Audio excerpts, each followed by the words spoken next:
welcome back to another video. Today we'll be doing an experiment using a science kit. So first we're going to take a measuring cylinder, or this one, and fill it up with water. I already did off camera.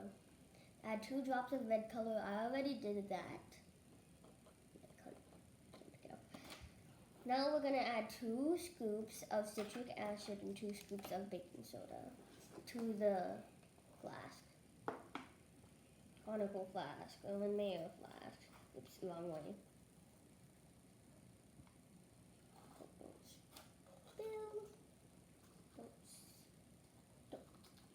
Come on. Just 2 scoops. That's it. Now we're going to add some citric acid.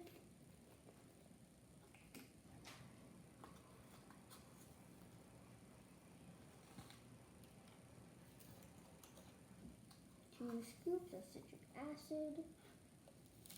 Now our experiment is ready. Come see the explosion in the next short time.